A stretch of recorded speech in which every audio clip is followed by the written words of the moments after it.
This is Dan Seifert with The Verge, and we are here in Barcelona, Spain, checking out the Samsung Galaxy S5. This is the company's latest flagship smartphone.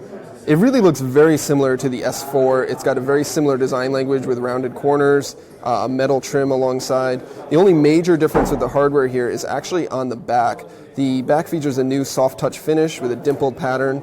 It really feels a lot nicer than Samsung's older glossy finishes. It feels very similar to the Note 3 but without the leather look. But otherwise it feels pretty much just like the Galaxy S4 in your hand. Hardware-wise, it's a little bit different. It's got a 5.1-inch display. They got a capacitive button for multitasking here and a new fingerprint scanning home button on the front there. On the back, it's got a 16-megapixel camera, an LED flash, and a new heart rate sensor that uses your fingertip to measure your heart rate. You can still take the back cover off to access the battery, your SIM card slot. It's got a micro SD card slot as well. 2800 milliamp hour battery that Samsung says gives 20% better battery life than the Galaxy S4. Inside, the Galaxy S5 has a quad-core processor. It's 2.5 gigahertz, 2 gigabytes of RAM. It's really fast and responsive.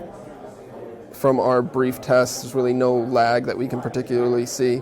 The interface here is definitely very familiar to Samsung users. There are some slight differences. If you swipe over from the home screen, you can access the My Magazine feature, which was available with a swipe up in the Note 3.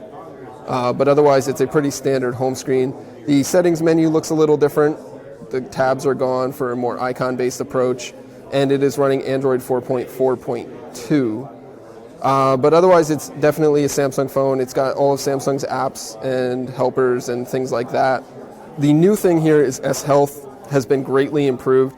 In addition to the heart rate sensor on the back, it's got a new exercise coach and pedometer and things like that, and it has the ability to be expanded with third-party apps that can tap into an SDK that Samsung will be releasing soon.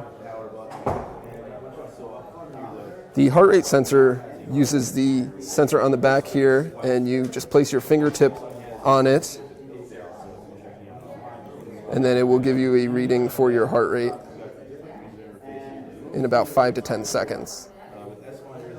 You can see my heart rate there. Samsung's going to be releasing the Galaxy S5 in a variety of different colored backs. There's blue, black, gold, and white. Depending on which market they're going to release, depends on which color will be available. Initially in the United States, we're going to see the black and white models. Samsung doesn't have a pricing announced for the Galaxy S5, but it says that we should expect it to see it on shelves in April.